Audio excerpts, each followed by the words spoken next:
बहू, आज तेरी पहली रसोई है। हमारी झोपड़ी के पीछे चूल्हा बना हुआ है, वहीं पर हम लोग खाना बनाते हैं। सासू माँ, हम लोग भी मिट्टी के चूल्हे पर ही खाना बनाते थे। बताइए क्या बनाना है खाने में? बहू, ऐसा कर, सबके लिए 4-4 रोटी बना ले, मैं तब तक प्याज काट लेती हूँ। तभी वहां पर पायल की ननद मोहिनी आ गई। माँ, आज भाभी पहली बार हमारे घर आई हैं, हम उन्हें प्याज रोटी खिलाएंगे। अब क्या कर सकते हैं बेटा। मोहन घर के बाहर से उनकी ये सब बातें सुन रहा था। उसकी आंखों से आंसू छलक रहे थे। खैर, पायल ने सबके लिए रोटियां बना दी और सभी लोग बैठकर खाना खाने लगे। सभी लोग खाना पीना खाकर सो गए। अगली सुबह मोहन जल्दी उठ गया। उसने अपना बोरा उठाया और बाहर कबाड़ बिनने निकल गया। आजकल लोगों ने कूड़ा कचरा तो सड़क पर फेंकना ही बंद कर दिया है। तभी मोहन को एक कूड़ादान दिखाई दिया। लगता है ऊपर वाले ने मेरी सुन ली। सारा कबाड़ मुझे उस डस्टबिन के अंदर मिल जाएगा, जिसमें खाने का ढेर सारा सामान पड़ा हुआ था। अरे वाह, इसमें तो ढेर सारे पराठे, मटर पनीर और चावल भी हैं। ये खाना भले ही जूठा हो, लेकिन खाने में तो सही ही है, अभी खराब भी नहीं हुआ है। मोहन ने सारा खाना बटोर कर अपने पास रख लिया और फिर से अपने काम पर लग गया। धीरे धीरे शाम होने लगी। शाम को पायल की ननद ने उससे कहा, भाभी, आज रविवार का दिन है और हमारे गांव में रविवार को बाजार लगती है, चले मैं आपको घुमा लाती हूँ। हाँ मोहिनी, मैं भी तुमसे यही कहने वाली थी। पायल और मोहिनी बाजार घूमने निकल गए। उनके पास पैसे तो थे नहीं कि वो शॉपिंग कर पाए। बाजार की रौनक देखकर ही वो अपना दिल बहला रही थी। तभी अचानक मोहिनी एक मोमोज के ठेले को बहुत ही ध्यान से देखने लगी। क्या हुआ मोहिनी, तुमको मोमोज खाना पसंद है क्या? भाभी, आज तक हमने कभी भी मोमोज नहीं खाए, बस देखकर ही मन बहला लेते हैं। चलो ठेले के पास चलते हैं, मोमोज की महक ही ले लेंगे। हाँ हाँ भाभी, ये आपने बिल्कुल सही कहा। दोनों ननद भाभी मोमोज के ठेले के पास जाकर खड़े हो गए। ये दोनों बस खड़ी थी। तभी ठेले वाले ने कहा, हाँ बहन जी, कितने प्लेट मोमोज लगा दूं? अरे नहीं नहीं भाई साहब, हम तो बस देख रहे थे कि मोमोज बनते कैसे हैं। हमारे पास मोमोज खरीदने के लिए पैसे नहीं है। शाम हुई नहीं कि तुम जैसे भिखारी तुरंत भीख मांगने आ जाते हो। चलो निकलो यहाँ से, यहाँ कुछ नहीं मिलेगा फ्री में। चाचा पागल हो गए हो क्या? हमने आपसे कब भीख मांगी? मोहिनी चलो यहाँ से, इनसे बहस मत करो। हमारे पास पैसे नहीं और फालतू में यहाँ खड़े हैं, तो उन्हें ऐसा ही लगा होगा कि हम भिखारी हैं। पायल और मोहिनी उसी वक्त मार्केट से अपने घर की तरफ पैदल ही चल पड़ी। मोहिनी, मैंने मोमोज बनाने का तरीका उस ठेले वाले का देख लिया था। अगर मुझे मोमोज बनाने का सामान मिल जाए तो मैं उससे भी स्वादिष्ट मोमोज बना सकती हूँ। क्या बात है भाभी, आप तो बड़े तेज हो। खैर, पायल खाना बनाने ही वाली थी कि तभी राकेश कूड़ेदान से उठाया हुआ खाना लेकर घर पहुंच गया। रुक जाओ पायल, आज खाना बनाने की कोई जरूरत नहीं है। देखो मैं कितना अच्छा अच्छा स्वादिष्ट खाना लेकर आया हूँ तुम सबके लिए। अरे बेटा, इतना अच्छा खाना तुझे कहाँ से मिल गया? आज मार्केट में एक शादी पार्टी हो रही थी, मैं वहीं पर कबाड़ उठाने गया था, तो लोगों ने मुझे खाना पैक करके दे दिया। क्या बात है भैया, कितने सालों बाद हम इतना अच्छा खाना खाने वाले हैं। थोड़ी देर में सभी लोग एक साथ बैठकर कचरे का उठाया हुआ खाना खाने लगे, लेकिन इस बारे में मोहन के अलावा किसी को नहीं पता था। उन्हें खुशी खुशी खाना खाता देख मोहन खुश भी हो रहा था और उसके अंदर एक दर्द भी था। कितना बदनसीब हूं मैं, अपने घर वालों को कचरे का उठाया हुआ खाना खिला रहा हूं। लेकिन कोई बात नहीं, खाना खराब तो है नहीं, इसी बहाने इनके चेहरों पर थोड़ी सी खुशी तो आई। लेकिन आधी रात में ही सभी का पेट खराब होने लगा। सभी लोग बार बार लोटा लेकर खेतों में शौच के लिए जाने लगे। मोहन भी कई बार शौच करने गया। तभी उसकी सास ने कहा, मोहन बेटा, ये कैसा खाना लेकर आया था तू? हम सबका पेट खराब हो गया।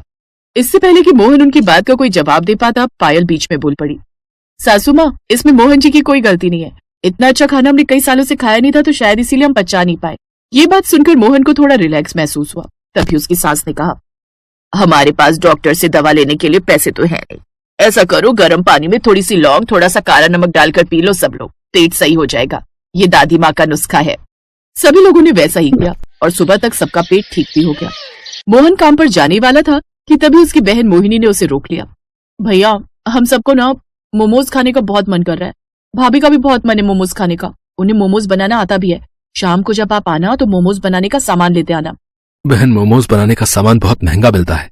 प्याज, आलू, हरी मिर्च, लहसुन, ये सब तो हम अपने घर के बाहर खुद ही उगा लेते हैं। जो पैसे मैं कमाता हूँ उससे घर चलना ही मुश्किल है, फिर भी मैं कोशिश करूंगा। कोशिश नहीं, लेकर आना भैया। एक बहन होकर मैं आपसे जिद भी नहीं कर सकती क्या? मोहन उसी वक्त अपने आंसुओं को छुपाते हुए काम पर निकल गया और सड़कों पर कूड़ा बिनने लगा। घूमते घूमते वो बहुत दूर निकल गया, फिर भी उसे कोई कबाड़ नहीं मिला।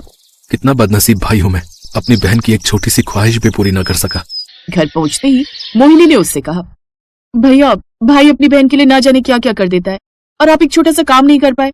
मोहन की पत्नी पायल थोड़ी समझदार थी। वो अपने पति के दर्द को थोड़ा थोड़ा महसूस भी कर सकती थी, इसलिए मोहन के बोलने से पहले ही उसने कहा, पायल, हर भाई चाहता है कि वो अपनी बहन की हर ख्वाहिश पूरी करे, अपने भाई से इस तरह जिद नहीं करते। लेकिन भाभी मैं तो सिर्फ मोमोज खाना चाहती हूँ, कौन सा राजमहल मांग लिया मैंने। तुम मोमोज खाना चाहती हो ना, आज रात में तुम सबके लिए मोमोज ही बनाऊंगी। लेकिन बहू, हमारे पास तो मोमोज बनाने का सामान ही नहीं है।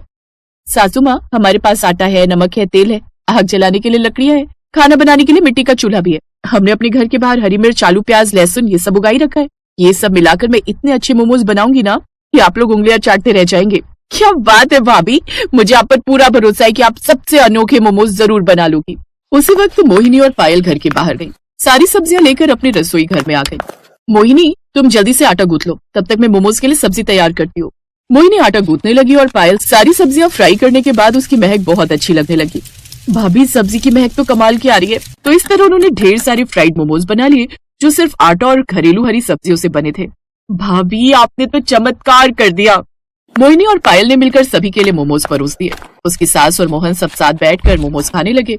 मोमोज आज मैंने अपनी जिंदगी में पहली बार खाया है, लेकिन फिर भी मैं शर्त लगाकर कह सकती हूँ कि इतना स्वादिष्ट मोमोज बड़े से बड़े होटल में भी नहीं मिलेगा। हाँ पायल, तुम दोनों ने तो कमाल कर दिया। अगर इसका स्वाद इतना ही अच्छा है तो क्यों ना हम घर के बाहर सब्जी वाले देसी मोमोज बेचे। अगले दिन से पायल और मोहिनी घर के अंदर देसी मोमोज बनाने लगी। लोगों को उन मोमोज का स्वाद सबसे अलग और स्वादिष्ट लगा। तो इस तरह अब मोहन ने कबाड़ बिनने का काम बंद कर दिया और सब खुशी खुशी रहे। प्रिया, तुम मिस ज्योति बनकर आओगी यानी मैथ्स की टीचर। पारुल, तुम मिस आरती बन जाना यानी तुम्हारी विज्ञान टीचर। सोनम, तुम हिंदी टीचर और चारू तुम इंग्लिश। मैम, वो मैं कल छुट्टी पर हूँ, प्लीज आप किसी और को ये ड्यूटी दे दो। इनमें से कोई और स्वाति मैम बन जाएगी। जूही, आपको बना दूं? मैम, मुझे टीचर बनना अच्छा नहीं लगता, सॉरी मैम। सबको ड्यूटी मिल गई है। ड्राइंग, म्यूजिक, कंप्यूटर आदि सारे सब्जेक्ट की टीचर बना दी मैंने, बस इंग्लिश टीचर बनानी रह गई है। अब क्या करूं? सब क्लासेस में पूछ लिया, कोई भी इंग्लिश टीचर बनने को तैयार नहीं है। अब क्या किया जाए? क्या हुआ मिसेस दीक्षित, परेशान दिखाई दे रहे हो? क्या करूं मिसेस पांडे, प्रिंसिपल मैम ने टीचर्स डे के दिन 8th क्लास की गर्ल्स को टीचर्स बनाने की ड्यूटी मुझे दे दी है। सबको मैंने ड्यूटी दे दी है, बस स्वाति रह गई है और इंग्लिश टीचर का रोल कोई भी लड़की करने को तैयार नहीं हो रही है। मिसेस दीक्षित, हमेशा यही परेशानी होती है, स्वाति का रोल कोई लड़की नहीं करेगी, ये आप भी जानते हो और मैं भी जानती हूँ और स्कूल की बाकी टीचर्स भी। स्वाति का रंग बहुत काला है और काली टीचर कोई भी स्टूडेंट नहीं बनना चाहेगा। ज्यादा जबरदस्ती की और किसी बच्ची को बना भी दिया तो उसके पेरेंट्स लड़ने आ जाएंगे। ठीक है, फिर इंग्लिश टीचर रहने देते हैं। प्रिंसिपल मैम पूछेंगी तो बोल देंगे जिसको बनाया था उस स्टूडेंट ने छुट्टी कर ली, कम से कम बात हमारे ऊपर तो नहीं आएगी ना। दोनों टीचर्स की बातें स्वाति सुन लेती है, उसकी आंखों से आंसू आ जाते हैं। ये कोई नई बात नहीं थी, अक्सर ही स्वाति के साथ ऐसा होता था। स्वाति भले ही एक समझदार पढ़ी लिखी स्कूल में इंग्लिश की एक बहुत अच्छी टीचर थी, पर उसकी एक ही कमी थी कि उसका रंग काला था, जिस कारण उसे कई बार नफरत का पात्र बनना पड़ता था। और इस बार भी टीचर्स डे पर कोई स्टूडेंट स्वाति का रोल नहीं लेना चाहती थी। इसलिए टीचर्स डे सेलिब्रेशन में हॉल में जब सब लड़कियां अपनी अपनी टीचर्स का रोल निभा रही थी तो इंग्लिश टीचर का स्थान खाली था। प्रिंसिपल मैम समझ जाती है कि आज भी सब लड़कियों ने इंग्लिश टीचर बनने से साफ मना कर दिया। फंक्शन खत्म हो जाता है, सब लड़कियां क्लास में आकर बातें करने लगती हैं। अच्छा हुआ मैं स्वाति मैम नहीं बनी, वरना मुझे तो कितना सारा काजल अपने मुंह पर लगाना पड़ता। ये मैंने अपनी मम्मी से बात की थी, वो तो कह रही थी कि अगर इतनी काली है तो मुझे अपने चेहरे पर काला पेंट करना पड़ेगा। मैं तो बाल बाल बच गई। मेरी मम्मी ने भी साफ मना कर दिया, यही बोल रही थी कि अच्छा किया जो मैंने भी मना कर दिया। तुम्हें पता है हमारी क्लास में आधे से ज्यादा बच्चे तो आज छुट्टी पर हैं, वो भी इसी डर से कहीं उन्हें दीक्षित मैम स्वाति मैम का रोल ना देते। चुप चुप चुई चुप, स्वाति मैम आ रही है। तभी स्वाति क्लास में आ जाती है, पर कोई भी बच्चा उसे हैप्पी टीचर्स डे नहीं बोलता, इसलिए स्वाति खुद ही बच्चों को टीचर्स डे की बधाई देती है। हैप्पी टीचर्स डे बच्चों, आज सबने बहुत अच्छा फंक्शन किया। आज पढ़ाई तो होगी नहीं, थोड़ी देर में छुट्टी हो जाएगी। अच्छा बच्चों, कल सब बच्चे पिकनिक के पैसे ले आना, जो बच्चे जाना चाहता है वो कल मुझे पैसे जमा करवा देना। कुछ देर बाद स्कूल की छुट्टी हो जाती है और सब बच्चे अपने अपने घर चले जाते हैं। स्वाति एक मध्यम वर्गीय परिवार की बेटी थी। वो 28 साल की थी, पर काले रंग के कारण उसकी शादी नहीं हो पा रही थी। इस कारण स्कूल के साथ साथ उसे आस पड़ोस के भी ताने सुनने पड़ते थे। स्वाति जब भी छुट्टी के टाइम स्कूल से घर पहुंचती तो रास्ते में मोहल्ले की औरतें उसे देखकर बातें बनाती थी। नमस्ते आंटी। नमस्ते बेटा, कैसी हो? मैं ठीक हूँ आंटी। आशा जी की बेटी कितनी बड़ी उम्र की हो गई है, पर देखो इसके माता पिता को अभी तक इसकी शादी की चिंता नहीं है। अरे काला रंग है ना, काली लड़कियों को लड़के आसानी से नहीं मिलते, बेचारे माँ बाप इसमें क्या करें। थोड़ा धीरे बोलो, पास में से निकली है। स्वाति उन औरतों की बातें सुन लेती है, पर वो क्या करे, किस किस को जवाब दे, इसलिए वो चुपचाप घर के अंदर चली जाती है। स्वाति आ गई बेटा, आज मैंने तेरी पसंद के राजमा चावल बनाए हैं, तू हाथ मुंह धो ले, मैं खाना लगाती हूँ। अब मम्मी, वो आज बच्चों ने ट्यूशन जल्दी आना है, एग्जाम है, तो आप मुझे थाली लगा दो, मैं कमरे में ही खा लूंगी। क्या हुआ स्वाति बेटा, तू तो मेरे बिना कभी भी दोपहर का खाना नहीं खाती है, तेरी आंखों के आंसू मुझे साफ दिखाई दे रहे हैं। इधर आ। स्वाति अपनी माँ से लिपट जाती है और रोने लगती है और सारी बात बताती है। स्वाति, तू तो मेरी हिम्मत वाली बच्ची है ना, तू इन बातों का बुरा मत माना कर। भगवान जब हमें धरती पर भेजते हैं तो हमारे लिए कुछ अच्छा ही सोच कर भेजते हैं। स्वाति की मम्मी उसे समझा तो देती है, पर कहीं ना कहीं स्वाति का मन दुखी था। कुछ दिन बाद स्कूल के बच्चे पिकनिक पर जाते हैं। अपनी अपनी क्लास के साथ हर टीचर की ड्यूटी थी। स्वाति की क्लास के बच्चे स्वाति को पसंद नहीं करते थे, इस कारण उसका कहना भी नहीं मानते थे। आप सब बच्चे ध्यान रखना, वो स्विमिंग पूल बड़ों के लिए है, आप इस छोटे स्विमिंग पूल में ही खेलना। चारू, अब क्या करें? स्वाति मैम ने तो बड़े वाले स्विमिंग पूल में जाने से ही मना कर दिया, और इस छोटे वाले में तो कितना कम पानी है। छोड़ ना यार, ये काली मैम तो ऐसी ही बोलती रहती है। तू जानती है ना मैं बहुत अच्छी स्विमर हूँ, अगर तू डूबने लगेगी तो मैं तुझे संभाल लूंगी। वैसे तुझे कुछ नहीं होगा, बड़े वाले स्विमिंग पूल में भी इतना पानी नहीं है। चारू और जूही स्वाति की बात को अनसुना कर देती हैं और बड़े वाले स्विमिंग पूल में तैरने चली जाती हैं। सब बच्चे और टीचर्स का ध्यान छोटे स्विमिंग पूल की तरफ था, तो बड़े स्विमिंग पूल की तरफ कोई ध्यान ही नहीं देता। चारू, पहले तू क्यों नहीं जा रही? अरे मैं तो जाती रहूंगी, पहले तू जा फिर मैं आती हूँ। जूही को ज्यादा तैरना नहीं आता था, वो पानी में डूबने लगती है। चारू मुझे बचा, पानी बहुत गहरा है। तू बोल रही थी मुझे बचा लेगी। चारू, चारू मुझे बचा। नहीं जूही, मुझे डर लग रहा है। मैं सोच रही थी पानी गहरा नहीं है, पर इसका पानी तो बहुत गहरा है। मैं स्विमिंग पूल में नहीं आऊंगी, मुझसे ज्यादा तैरना नहीं आता। मैं तो झूठ बोल रही थी। तभी टीचर्स की नजर जूही पर जाती है और सब चिल्लाने लगते हैं। वहाँ पर किसी को भी स्विमिंग नहीं आती थी।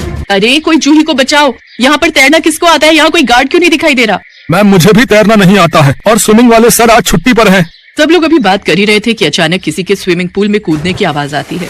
वो कोई और नहीं बल्कि स्वाति थी। स्वाति तैरना जानती थी, आज उसके कारण जूही की जान बच गई थी। सब टीचर्स और बच्चे स्वाति की बहुत तारीफ करते हैं। स्वाति, आज तुम्हारी वजह से हमारे स्कूल की इज्जत बच गई। अगर जूही को कुछ हो जाता तो हम अपने आप को कभी माफ नहीं करते। स्वाति, तुम हमारे स्कूल की बेस्ट टीचर हो। मुझे तुम पर गर्व है कि तुम हमारे स्कूल के बेहतरीन स्टाफ का हिस्सा हो। स्वाति मैम सचमुच कितनी अच्छी है ना, आज उन्होंने जूही को बचा लिया, वरना किसी भी टीचर को स्विमिंग नहीं आती थी। Swati ma'am thank you so much, आपने मेरी जान बचाई। इसमें थैंक यू की कोई बात नहीं है जूही बेटा, मैं तुम सब बच्चों से बहुत प्यार करती हूँ। तुम सब बच्चे तो मेरी जान हो। स्वाति का इतना मिलनसार स्वभाव देखकर सब बच्चे बहुत खुश होते हैं और उसे बहुत प्यार करते हैं। उस दिन से स्वाति को सबने उसके रंग के लिए अपमानित करना बंद कर दिया। कुछ दिन बाद स्वाति के लिए बहुत ही अच्छे घर का रिश्ता भी मिल गया। पर स्वाति ने शादी के बाद भी अपना स्कूल जाना नहीं छोड़ा, क्योंकि वहाँ के टीचर्स और बच्चे सब स्वाति से बहुत प्यार करने लगे थे। इसलिए स्वाति ने शादी के बाद भी नौकरी करना जारी रखा। कहते हैं जब इंसान स्वयं अच्छा होता है तो ईश्वर भी उसके साथ हमेशा अच्छा ही करते हैं। अगले टीचर्स डे पर स्वाति देखती है कि जूही भले ही अब अगली क्लास में चली गई है, पर उसने अपनी पुरानी इंग्लिश टीचर स्वाति का ही रोल निभाया है और वो बिल्कुल स्वाति की तरह तैयार होकर आई है। ये देखकर स्वाति की आंखों में खुशी के आंसू आ जाते हैं।